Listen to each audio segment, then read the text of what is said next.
men's home here today, guys who I'm sure were going along in life and something happened that got you off track. And I thought, probably for at least some of you, money was involved. You're shaking your head, yes. And it's amazing how good money can be and how much good it can do if it's managed right, but how much damage it does to people's lives if they don't have the right attitude toward it. And so I'm going to start by reading you a little story. I paraphrased it from a book from Robert Katz, and it was entitled, "If Money Could Talk, What Would It Say?" I'm depressed and sad because I'm tired of people abusing me, using me for wrong purposes, fighting over me, stealing me, lying, cheating, and committing crimes to get me. I get blamed, as some say, for most divorces. I'm tired of fighting with greed all the time. I'm hoarded, I'm stolen, and I'm wasted most of the time. People think I'm their security, but I'm not. They act like I'm God, and I'm certainly not.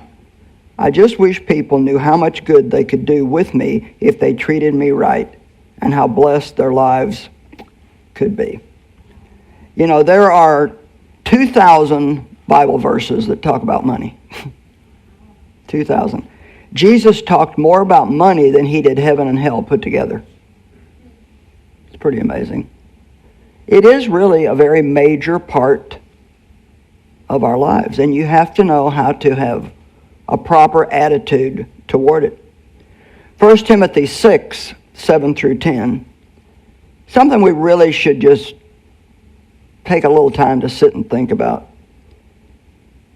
For we brought nothing into the world, and we can take nothing out. But if we have food and clothing, we shall be content with that. Now, do you know how well that message goes over in the society we live in today? It's very difficult to get people who live in a Western culture to be content unless they have everything that seems to be out there. And I've been in a lot of third world countries, and they have very little. And to be honest, sometimes even in the midst of their great lack, they are happier and have a better attitude than some people who seem to have everything. So I really think sometimes the more we have, the unhappier we become. And it seems like the more things you have, the more things you want. Now, I believe God wants to bless us, and I believe that money's fine. Money's not evil. It's the love of money that's evil. But we need to be more focused on what we can do for other people with our money than hoarding it all and keeping it for ourselves. Which is also difficult because selfishness is ingrained in human nature without God. Those who want to get rich fall into temptation and a trap and into many foolish and harmful desires that plunge people into ruin and destruction. For the love of money is a root of all kinds of evil. Some people eager for money have wandered away from the faith and pierced themselves with many griefs. I remember one time the Lord told me there's 2 tests you have to pass concerning money. How you behave when you don't have enough, and how you behave when you have a lot. And I thought that was interesting because sometimes the more you have, the more it draws you away from God, because we can become self-reliant. We don't have needs, and so it's easy to start depending on the money to take care of us rather than God. And no matter what we have, no matter how much we have, no matter how much money somebody has invested, it could literally disappear overnight, the way the world is. And so, the love of money is evil, but not money. Money actually can be a great blessing if you learn how to use it to make other people happy. And the Bible says in Acts that it is more blessed to give than to receive. And yet it's so hard for us to get into that area of living to give rather than living to get. And the thing is if you can see the spiritual side of it, you cannot outgive God. And so the more you give, the more He's going to do for you. And the more you give, the more you do for other people, the happier you're going to be. The reason why it's more blessed to give than to receive is because if you get something, you only get the thing, which is good. I'm not against stuff. But when you give, you get joy. How many of you believe that joy is really much better than things and money? Because no matter what you have, if you have no peace and you have no joy, then what's it worth? It's worth absolutely nothing. So, James Dobson had a great revelation one time while he was playing the game Monopoly. Maybe all of you don't know what Monopoly is, and I don't have time to go in and explain it, but he was playing very aggressively, getting houses and turning them into hotels and taking everything everyone had and putting them out of the game. And soon everybody had lost all they had, and he had it all. I underline that he had it all, because isn't that what we want? We want to get it all. And that game is a good example of just, I don't care who I take it away from, and I don't care what happens to you, I want you to have nothing left, and I want to have it all. Well, it's just a game, but sometimes we can let that kind of an attitude also get into our lives. As he started putting the game away, he began throwing the pieces back in the box when he suddenly realized, and I want you to get this, when our lives are over, everything we have gained will go back in the box, so to speak. And someone else will come along and start all over with what we worked all of our lives to get. So why not spend your life doing something that will last? And the Bible tells us that what we give here is an eternal thing. I think that people that are real givers will still be getting blessed in heaven from what they gave here in the earth. So let's talk about something that most people don't even think is possible, and that's becoming and living debt-free.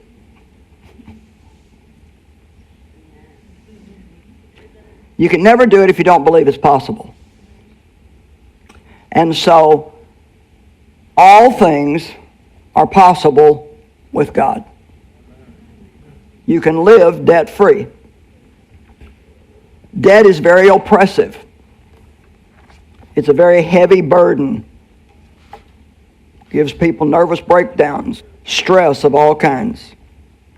It never occurs to these people that they could live debt-free if they handle their money wisely. Mark 19:26, Jesus looked at them and said, "With man, this is impossible, but with God, all things are possible." That is like my scripture for the year. I want to really stir myself up in faith again and just believe there's nothing that God can't do. So everybody say nice and loud, I can live debt-free. I can live debt-free. Boy, doesn't that sound good? A person can never be debt-free if they're addicted to instant gratification. And boy, we have a big problem with that today, don't we? We want it right now. But if you ever want to be debt-free, you have to learn how to be patient and save for what you want, and then pay for it and not have a debt on it. Being debt-free requires saving money for things you need, and I drew a big circle around you need. Because you see, we think we need a lot of things that we really don't need. Or we can even think that we need something that we've already got 50 of at home. How many of you ladies can see a pair of earrings and think, oh, I need those? I used to buy earrings because they were pretty, and then I didn't have anything to wear them with. And a girl that I buy a lot of my clothes from, she'll have some pretty jewelry in her shop, and I'll say, "Oh boy, those are pretty. I want those." And she'll say, "Now wait a minute, Joyce. What are you going to do with them?" And I wonder how many things you have in your home, in closets and drawers, that you've paid for and have never used one time, and couldn't even find if you needed it.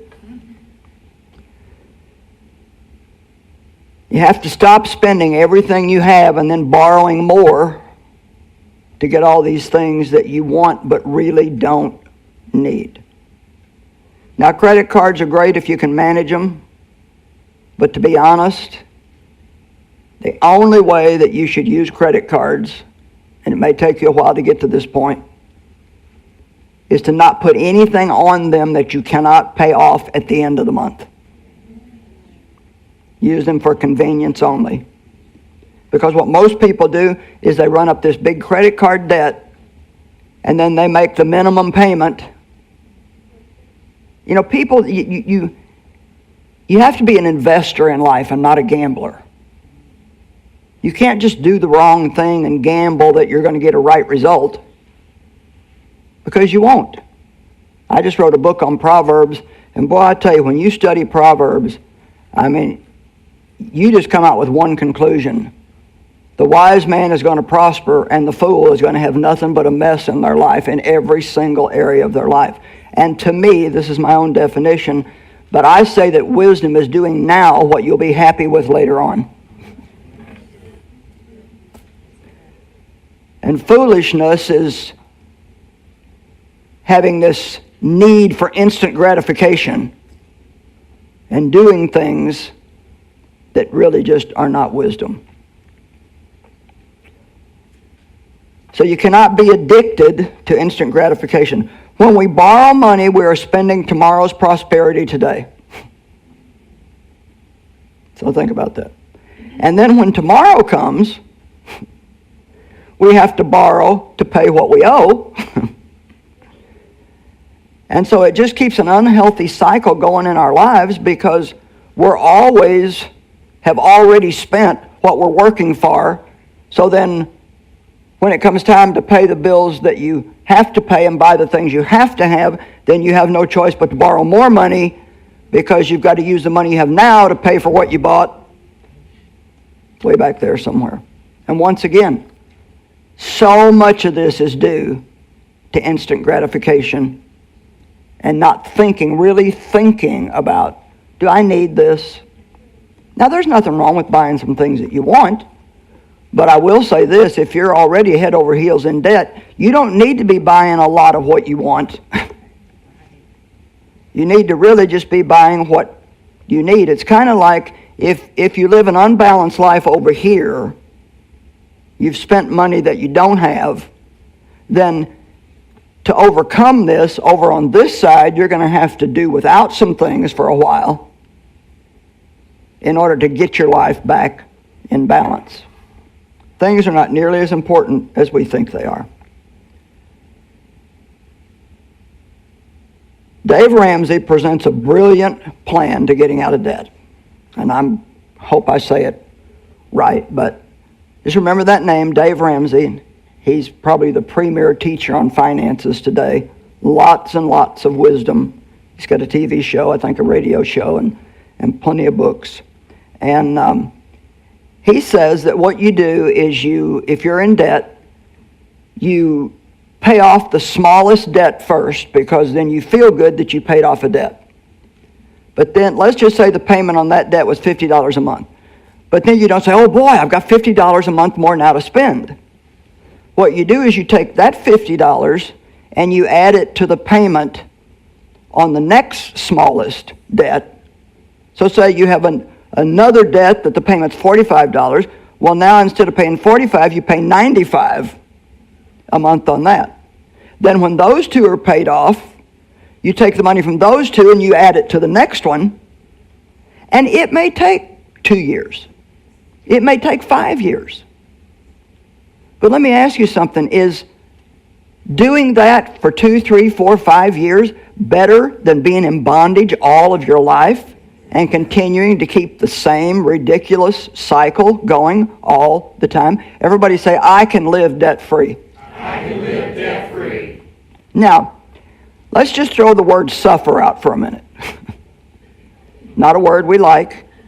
But if you're going to get out of debt and be debt-free, you will have to let your flesh suffer because it wants what it wants. And it pouts and feels sorry for itself when it doesn't get it. But we are to walk according to the Spirit, not according to the flesh. To get out of debt, you're going to have to be patient, persistent, and learn the difference between what you need and what you want. Before buying anything, ask yourself if you can afford it without going in debt to get it, and if what you're going to spend on it is truly worth it to you. I heard my daughter say something that she liked something that I have, and so I thought about it and I told her, I'd like to buy you one. And she said, oh man, that'd be great.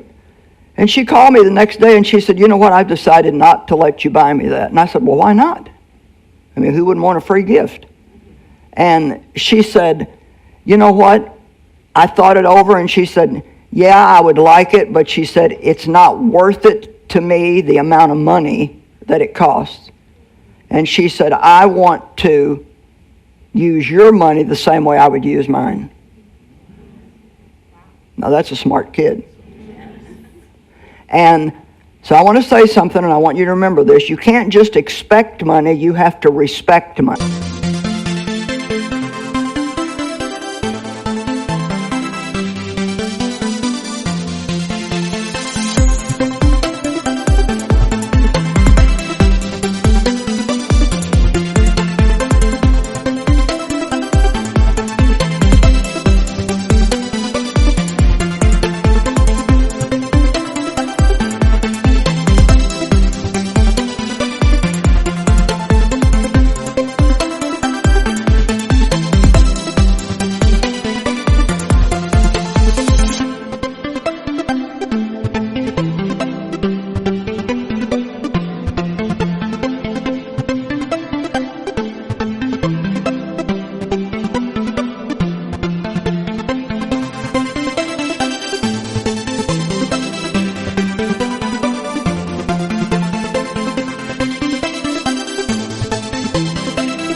And I think that's worth writing down and keeping.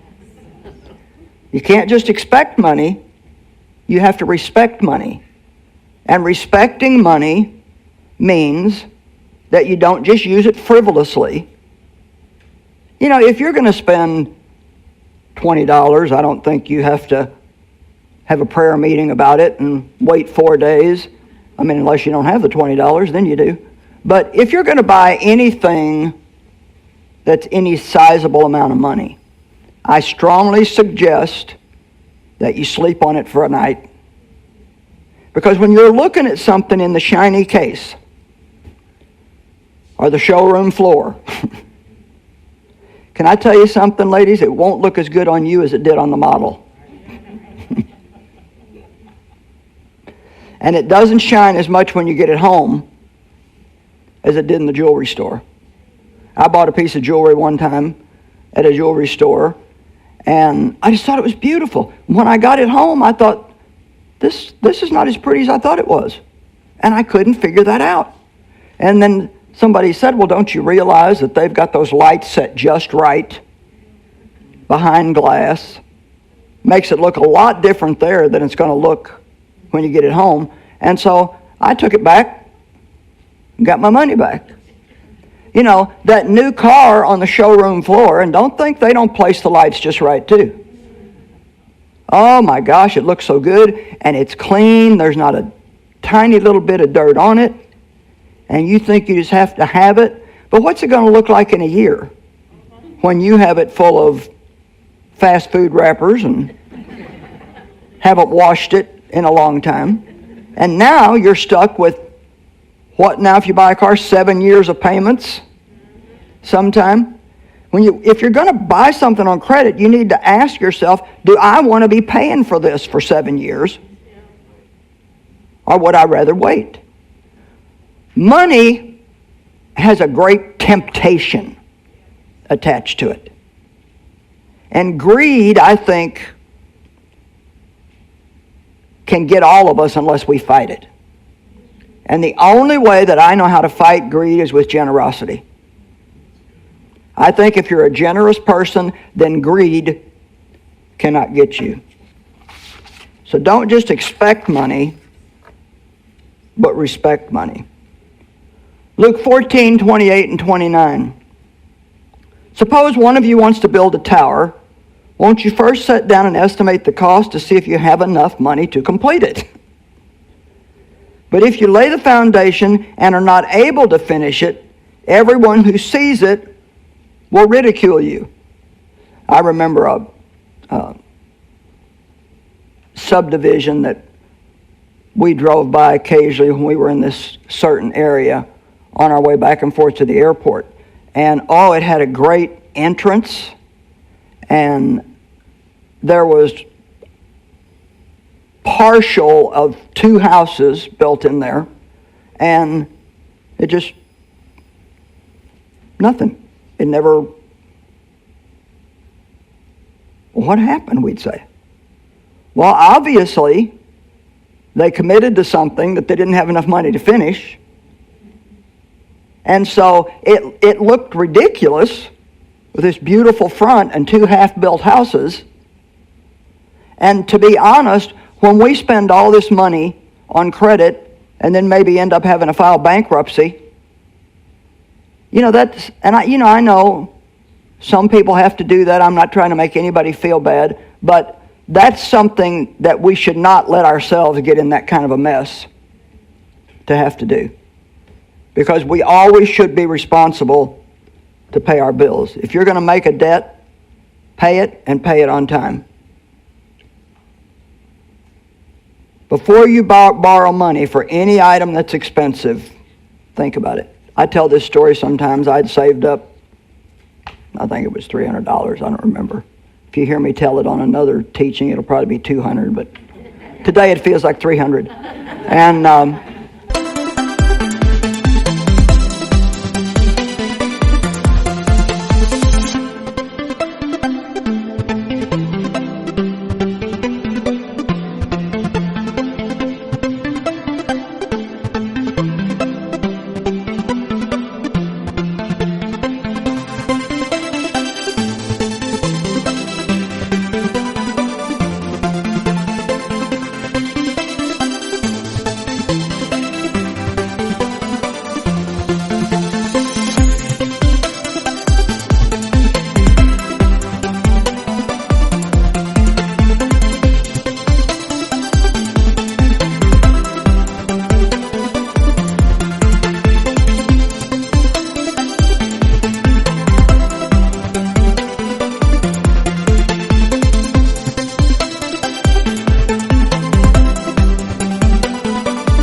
we were at the mall shopping, and I needed a new watch, and so we went by this jewelry store, and they had this watch. It had rhinestones on it, and I like things that sparkle. And a good salesperson, they know what they're doing. And this was like, this looks great on you, and now this sale is only for today, and if you don't get it today, then it blah blah blah. But I'd learned a little bit by then, and because it was going to take all my money. And so I said, well, you know what, I just want to take a little bit of time, and I'll come back if I want it. Well, so I'm walking down the mall, and in the meantime, I look in a store, and I see a suit that I really liked. Well, I went and tried that thing on, and it looked gorgeous on me. Made me look like I had a tiny waist. It was the right color. But that also would have taken all my money. So I decided I'll take another walk. And the thing that I realized when I asked myself, Joyce, what do you really want? The thing that I wanted was to keep my money so I had $20 for a pair of earrings or enough money to take a friend out for coffee. I didn't want to have no money, even as much as I wanted those two things. And so I left with neither one of them. And you know what? I survived. I stayed happy. So we really need to start thinking about what we're doing and not just doing it. Nothing looks as good when you bring it home as it did in the store. Now, my husband has a very simple equation that he has lived by. And what Dave says is, out of everything you have, give some, spend some, save some. Give some. Set your giving aside first. That's not a want, that's a need. We need to give, because if we don't give, no matter what we have, it's not going to be blessed. And so you always set aside your giving. Do a little something for yourself with the money that you work for. It gets kind of boring if you work all the time and you never do anything for yourself. Although maybe some people deserve to be bored for a little while because they've lived riotously. And then save some. What if each one of you, from the time you went to work, when maybe you were 16 or 17 or 18, would have been saving 10% of everything that you made ever since then? Just think what you would have now. And you know what? If you start doing that, you don't miss it. You really don't miss it. And so it's very wise to manage money and not let money manage you. Say it again. I can live debt-free. I can live debt-free. All right. Well, today we're offering you a little free gift. It's called Financial Management God's Way.